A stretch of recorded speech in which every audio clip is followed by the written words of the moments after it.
Hello everyone, मैं doctor Tanuja कुमारी आप सभी का स्वागत अपने यूट्यूब चैनल में करती हूँ। आज मैं आप लोगों से झारखंड की जो प्रमुख नदियां हैं इसके विषय में चर्चा करूंगी। इसके पहले भी मैंने झारखंड से रिलेटेड वीडियोस अपने यूट्यूब चैनल में अपलोड किया है। उम्मीद करती हूँ कि जितने भी स्टूडेंट्स हैं कंपटीशन की तैयारी करने वाले और पीजी के स्टूडेंट्स, उनके लिए मेरे ये वीडियोस मददगार साबित होंगे। झारखंड के विषय में यदि हम बात करें तो जैसा कि हम जानते हैं कि झारखंड जो है वो प्राकृतिक तौर पे सुंदर एक राज्य है, जिसमें हमें काफी मात्रा में जो नदियां हैं वो भी मिलती हैं और साथ ही साथ झारखंड राज्य जो है वो संसाधनों के लिए भी बहुत अधिक विख्यात है। और इनमें हम देखते हैं कि झारखंड के प्रकृति के विषय में या प्राकृतिक सौंदर्य के विषय में यदि हम बात करें तो इसमें जो रिवर्स ऑफ झारखंड हैं इनके विषय में भी हमें यहाँ पे चर्चा करनी होगी। झारखंड राज्य के ऊंचे नीचे पथरीली जमीन तथा चारों ओर जंगलों और पहाड़ों की विद्यमानता ने इस राज्य को अनेक नदियों से समृद्ध बनाया है। झारखंड राज्य में प्रवाहित होने वाली नदियों की प्रमुख विशेषता यह है कि यहाँ नदियों का उद्गम स्थान छोटा नागपुर क्षेत्र का पठारी भाग है, जहां से ये पूर्व तथा दक्षिण दिशा की ओर प्रभावित होती है। अगर हम झारखंडी नदियों के प्रवाह की तीव्रता के विषय में बात करें तो हम यह देखते हैं कि जो नदियां उत्तर की ओर प्रवाहित हो रही हैं उनकी गति अपेक्षाकृत रूप से दक्षिण की ओर प्रवाहित हो रही नदियों से कम होती हैं। यही कारण है कि दक्षिण की ओर प्रवाहित नदियों द्वारा भूमि का कटाव अधिक होता है। यही नहीं, झारखंड की नदियों में अपने रास्तों को बदलने का भी स्वभाव नहीं के बराबर होता है। झारखंड की नदियों में नाव चलाना आसान नहीं है। झारखंड की नदियां पूर्णतः मॉनसून पर निर्भर होती हैं और दूसरे शब्दों में हम यह कह सकते हैं कि झारखंड की नदियां बरसाती प्रकृति की हैं। सिर्फ झारखंड की सोन नदी ही एक ऐसी नदी है जिसमें वर्ष पर्यंत जल भरा हुआ होता है। झारखंड की नदियां अपने प्रवाहित जल से अपने मार्ग को न सिर्फ चौड़ा बनाती है बल्कि गहरी घाटी का भी निर्माण करती है। अगर हम झारखंड की नदियों के प्रवाह के मार्ग के विषय में बात करें तो यह मार्ग भू आकृति के द्वारा नियंत्रित होता है। झारखंड की नदियों को उनके जल प्रवाह की दिशा और स्थिति के आधार पर दो समूहों में बांटा गया है। पहला, झारखंड की नदियां जो मुख्य पठारों के दक्षिण भाग से उद्गम करके पूर्व और दक्षिण की ओर प्रवाहित होती हैं।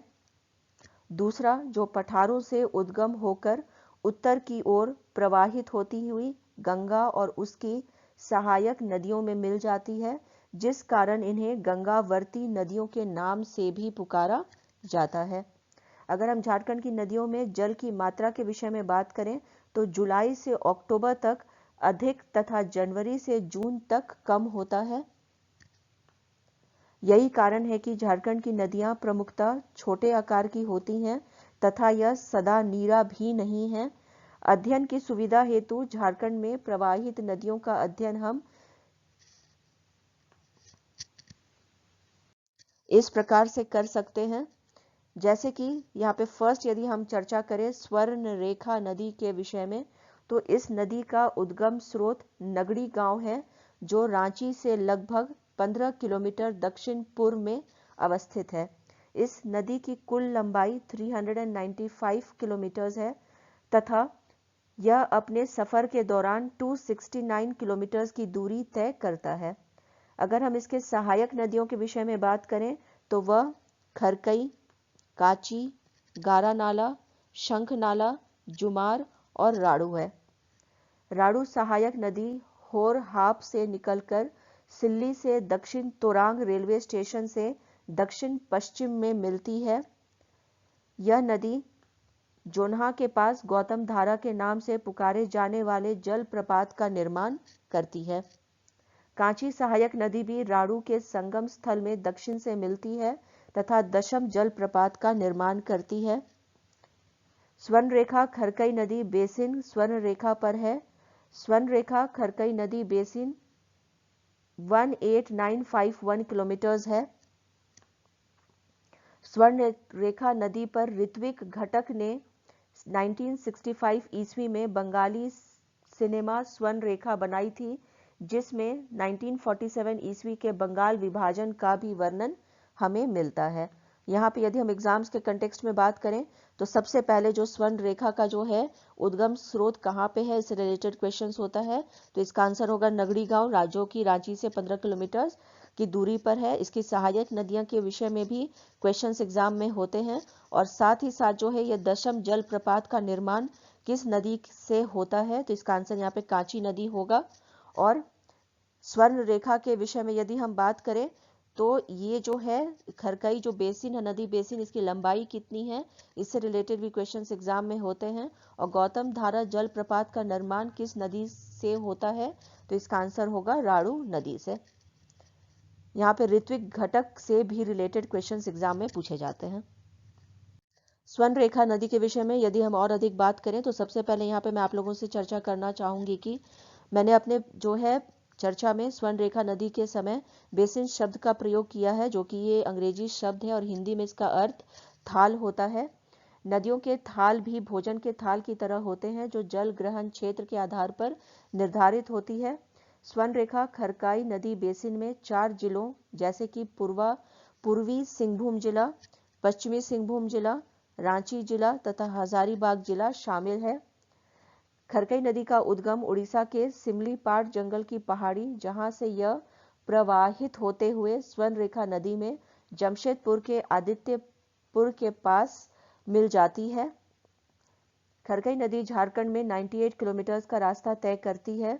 वहीं उड़ीसा झारखंड सीमा के साथ 11 किलोमीटर की दूरी तय करती है। इस नदी की कुल लंबाई के विषय में बात की जाए तो ये 166 किलोमीटर की इसकी लंबाई है। स्वर्ण रेखा नदी अपने उद्गम स्थान से चलकर सागर में मिल जाती है तथा इस लंबे मार्ग में वह किसी भी नदी की सहायक नदी नहीं बनती है तथा सीधे बंगाल की खाड़ी में मिल जाती है। स्वर्ण रेखा नदी का नाम स्वर्ण रेखा इसलिए रखा गया क्योंकि इसकी सुनहरी रेत में सोने की अल्प मात्रा पाए जाने का प्रमाण मिलता है। स्वर्ण रेखा नदी रांची जिले से होकर सिंहभूम जिले में पहुंचती है तथा वहां से वह उड़ीसा राज्य में मिल जाती है। मुख्य रूप से यह मौसमी नदी है। यह रांची से 28 किलोमीटर दूर हुंड्रू जल प्रपात का निर्माण करती है। रांची के हुंड्रू जल प्रपात की ऊंचाई 320 फीट है। राणू सहायक नदी द्वारा जोन्हा के पास बनाए गए जल प्रपात की ऊंचाई 150 फीट है तथा कांची सहायक नदी द्वारा बनाए गए दसम फॉल की ऊंचाई 144 फीट है। यहाँ पे यदि हम बात करें एग्जाम्स के कंटेक्स्ट में कि क्या इंपॉर्टेंट हो जाता है, तो स्वर्ण रेखा को हम स्वर्ण रेखा के नाम से क्यों जानते हैं। दूसरा कि स्वर्ण रेखा नदी जो है वो मौसमी नदी है। इस नदी के द्वारा किस जल प्रपात का निर्माण किया जाता है, तो इसका आंसर हुंड्रू जल प्रपात होगा। और यदि इसकी ऊंचाई के विषय में हम बात करें तो इससे रिलेटेड भी क्वेश्चंस एग्जाम में होते हैं, जिसकी ऊंचाई 320 फीट है। अन्य नदियों के विषय में यदि हम बात करें तो इसमें प्रमुखतः मयूराक्षी नदी आता है। मयूराक्षी नदी का उद्गम स्रोत झारखंड राज्य का देवघर जिला है, जहां यह त्रिकुट पहाड़ी से निकलती है और पश्चिम बंगाल में जाकर भागीरथी में मिल जाती है। यह नदी दुमका जिले के अमजोरा के पास अलग हो जाती है तथा बंगाल के सैंथिया रेलवे स्टेशन के पास गंगा नदी में मिल जाती है। इस नदी का उसके ऊपरी प्रवाह क्षेत्र में मोतिहारी नाम से भी पुकारा जाता है। यहाँ पे आपको जो याद रखना एग्जाम्स के कंटेक्स्ट में वो ये है कि मयूराक्षी नदी का उद्गम स्रोत कहाँ है, तो ये देवघर जिला के त्रिकुट पहाड़ से है। ये पश्चिम बंगाल में किस नदी से जाके मिलती है, तो ये भागीरथी नदी से जाकर के मिलती है। आगे यहाँ पे यदि हम इसके बारे में बात करें तो जो इसकी ऊपरी प्रवाह क्षेत्र में इस नदी को हम किस नाम से जानते हैं, तो इसे हम मोतिहारी के नाम से जानते हैं। नेक्स्ट यहाँ पे यदि हम और बात करें मयूराक्षी नदी के विषय में, तो यहाँ पे हम देखते हैं कि इस नदी को नवादा जिले में भूरी भूरी नदी के साथ मिलने के कारण मोर के नाम से भी जाना जाता है। इस नदी की सहायक नदियां हैं धोबाई, दोना, पुसरो, टिपरा और भामरी। मयूराक्षी नदी संथाल परगना के मध्यवर्ती भाग में बहती है। यह नदी झारखंड की एकमात्र नौका विहार या नौगम्य नदी है। इस नदी पर दुमका के मसान जोर में कनाडा सरकार की सहायता से मयूराक्षी परियोजना बनाया गया है। इस नदी के बेसिन में 4 जिले हैं: साहिबगंज जिला, दुमका जिला, देवघर जिला और गोड्डा जिला।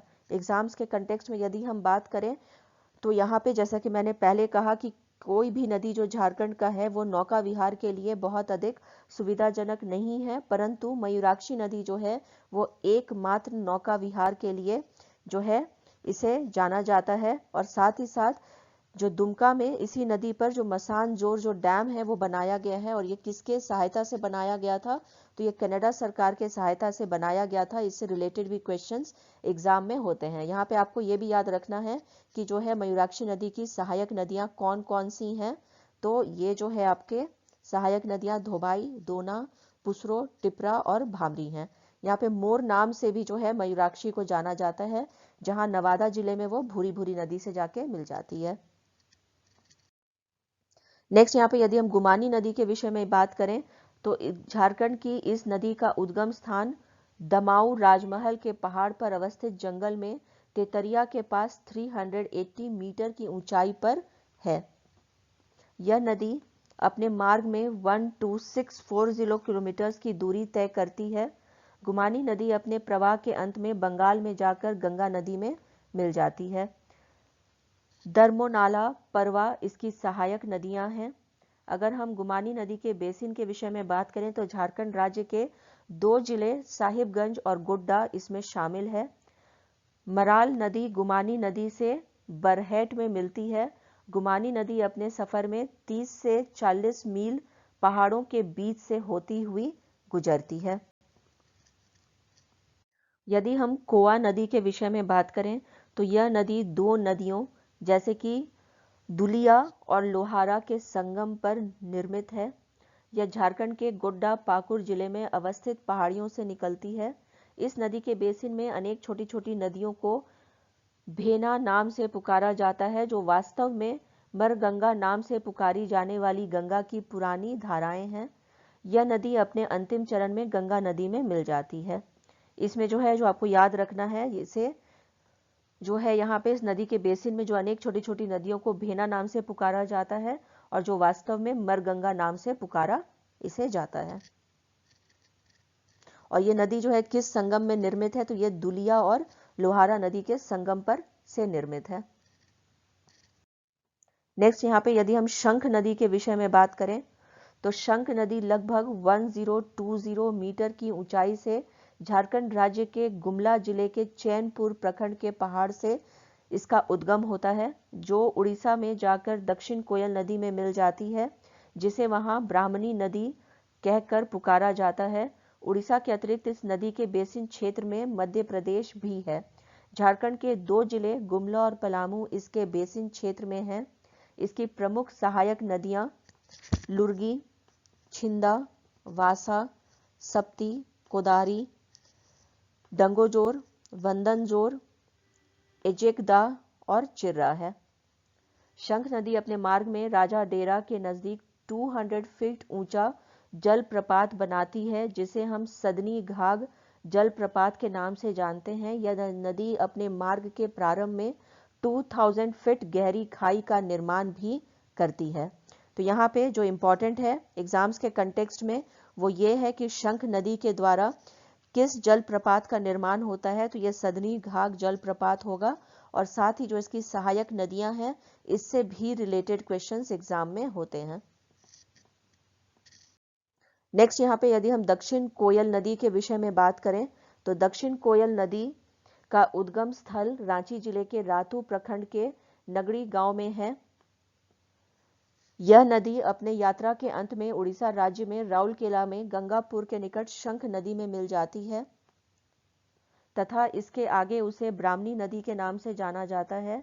यह बंगाल की खाड़ी में मिल जाती है। इसकी सहायक नदियां हैं कारो, हरहा, कायना, कंस, नंदिनी, सपही, शंख, फुलजर, डोका, देव, तोरपा, मारडा, खटवा नाला, बड़की नाला, अनरिया। दक्षिण कोयल नदी के बेसिन में झारखंड के 4 जिले आते हैं: गुमला जिला, रांची जिला, लोहरदगा जिला तथा पश्चिमी सिंहभूम। दक्षिण कोयल नदी की सबसे प्रमुख सहायक नदी कारो है, जिसके मिलने के स्थान पर कोयल कारो परियोजना का निर्माण किया गया है। अब यदि यहाँ पर हम एग्जाम्स के कंटेक्स्ट में बात करें तो ये इंपॉर्टेंट हो जाता है कि सहायक नदी कारो जहाँ पे मिलती है उसी के स्थान पर जो है कोयल कारो परियोजना का निर्माण किया गया है। नेक्स्ट यहाँ पे जब हम दामोदर नदी के विषय में बात करते हैं तो उसका जो उद्गम स्थल है वह छोटा नागपुर के पठार पर टोरी स्थल के पास 610 मीटर की ऊंचाई से निकलती है, जहां से चलते हुए यह पश्चिम बंगाल में कोलकाता के नजदीक भागीरथी में नदी में मिल जाती है। दामोदर नदी के बेसिन में झारखंड राज्य के 8 जिले हैं, जैसे पलामू, लोहरदगा, धनबाद, बोकारो, रांची, हजारीबाग, चतरा और गिरिडीह। इसकी सहायक नदियों के विषय में यदि बात करें तो ये कोनार, बोकारो और बराकर है। इसे बंगाल का शोक भी कहा जाता है क्योंकि ये अपने बाढ़ से काफी तबाही लाया करता था। प्रधानमंत्री स्वर्गीय जवाहरलाल नेहरू ने अमेरिका के टेनेसी घाटी परियोजना के आलोक में इस नदी पर दामोदर घाटी परियोजना को स्थापित करने का प्रयास किया था और इससे बाढ़ आना रुक गया तथा कई सिंचाई परियोजनाओं तथा पनबिजली उत्पादन केंद्र स्थापित हुए थे। दामोदर नदी का प्राचीन समय में देवनद नाम से इसे पुकारा जाता था और इस बात का उल्लेख प्राचीन साहित्य में भी मिलता है। धनबाद जिले में दामोदर नदी जिस स्थान पर प्रवेश करती है वहीं पर इससे जमुनिया नदी मिलती है। जमुनिया नदी गिरिडीह के साथ सीमा निर्माण का माध्यम है। पारसनाथ नदी पारसनाथ के पादप क्षेत्र से निकली कतरी नदी इसमें मिलती है। धनबाद के चिरकुंडा नामक स्थान में बराकर नदी दामोदर नदी में मिलती है। अब यहाँ पे यदि हम एग्जाम्स के कंटेक्स्ट में बात करें तो सबसे पहला जो क्वेश्चन हमेशा पूछा जाता है कि किस नदी को हम बंगाल के शोक के नाम से जानते हैं। दूसरा कि यहाँ पे जो बांध का जो निर्माण किया गया वो किस नदी के घाटी परियोजना से जो है प्रभावित होकर किया गया था, तो ये अमेरिका के टेनेसी घाटी परियोजना के आलोक में से किया गया था। इसके उद्गम स्थल के विषय में यदि जो पूछा जाए क्वेश्चंस ये भी होता है और इसे छोटा नागपुर के पठार से इसका जो उद्गम स्थल है वो माना जाता है और कोलकाता के पास ये भागीरथी नदी से मिलता है। साथ ही साथ ये झारखंड के कितने जिलों से होकर गुजरता है, तो ये 8 है, जिसकी चर्चा मैंने आप लोगों से यहाँ पे पहले ही किया है।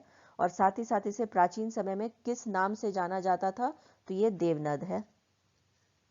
दामोदर नदी के विषय में यदि और हम बात करें तो इसी बराकर नदी में मैथन डैम बना हुआ है। दामोदर नदी झारखंड की सबसे बड़ी नदी है। दामोदर नदी अपने मार्ग के अंत में कोलकाता में हुगली में मिल जाती है। धनबाद और हजारीबाग जिले इस नदी के तट पर बसे हुए हैं। 1948 ईस्वी में दामोदर घाटी परियोजना, जो कि देश की सबसे बड़ी बहुउद्देशीय परियोजना है, यहाँ स्थापित की गई थी। इसके अतिरिक्त अय्यर परियोजना भी इसी दामोदर नदी पर स्थापित है। दामोदर नदी पर कुल 8 बांध बनाए गए हैं। दामोदर नदी झारखंड में 290 किलोमीटर तक बहती है तथा इसकी कुल लंबाई 592 किलोमीटर है। दामोदर नदी को न सिर्फ सबसे लंबी नदी की उपाधि प्राप्त है बल्कि इससे सबसे प्रदूषित नदी भी कहा जाता है। अब यहाँ पे यदि हम एग्जाम्स के कंटेक्स्ट में बात करें तो ये जो है बहुत इंपॉर्टेंट हो जाता है कि याद रखना कि मैथन जो डैम है वो किस नदी पर स्थापित है, तो ये बराकर नदी होगा। साथ ही साथ यहाँ पे 1948 में दामोदर घाटी परियोजना का जो है ये परियोजना का निर्माण हुआ था। और अय्यर परियोजना किस नदी पर स्थापित है, इससे रिलेटेड भी क्वेश्चंस होते हैं, तो ये दामोदर नदी पर है। दामोदर नदी पर कुल कितने बांध हैं, तो ये 8 है। और किसे हम झारखंड की सबसे लंबी नदी कह सकते हैं, तो ये दामोदर नदी है। और झारखंड की सबसे प्रदूषित नदी कौन है, तो ये भी दामोदर नदी ही है। अजय नदी के विषय में यदि हम बात करें तो अजय नदी का जो उद्गम स्थान है वह बिहार का जमुई जिला स्थित चकाई के पास बटपाड़ स्थान है। इस नदी को अजमावती तथा अजमती भी कहा जाता है। प्रसिद्ध कवि जयदेव के जन्म स्थल केंदुविल्व, जिसे आजकल केंदुली कहा जाता है, के पास से यह अजय नदी बहती है। यही नहीं, काजी नजरुल इस्लाम के जन्म स्थान चुरुलिया भी अजय नदी के तट पर है। अजय नदी झारखंड में कुल 132 किलोमीटर का सफर तय करती है। इसकी कुल लंबाई 288 किलोमीटर है। यह पश्चिम बंगाल में काली पहाड़ी के पास प्रवेश करते हुए भागीरथी नदी में कटवा के पास मिल जाती है। झारखंड राज्य के देवघर और दुमका जिले को यह नदी अपने बेसिन में शामिल करती है। अजय नदी की सहायक नदियां हैं हजारीबाग तथा गिरिडीह से निकलने वाली पथरो नदी तथा जयंती नदी। अजय नदी देवघर के पास देवीपुर में झारखंड में प्रवेश करती है। अजय नदी जामताड़ा जिले के कजरा के पास प्रवेश करती है तथा सीमा का निर्माण करती है। अजय नदी संथाल परगना के दक्षिण भाग में कुसवेदिया से अफजलपुर तक बहती है। सिंधु घाटी सभ्यता की तरह ही पुरानी सभ्यता अजय नदी के निचले हिस्से में पांडु राजा ढिबी से प्राप्त हुई है। यहाँ पे यदि एग्जाम्स के कंटेक्स्ट में हम बात करें तो सबसे पहला जो प्रश्न पूछा जाता है कि अजय नदी का उद्गम कहाँ है, साथ ही साथ जो है ये बंगाल में किस नदी से जाके मिलती है, तो ये भागीरथी नदी से जाके मिल जाती है। अजय नदी की दो सहायक नदियां कौन कौन सी है, तो ये पथरो नदी और जयंती नदी है।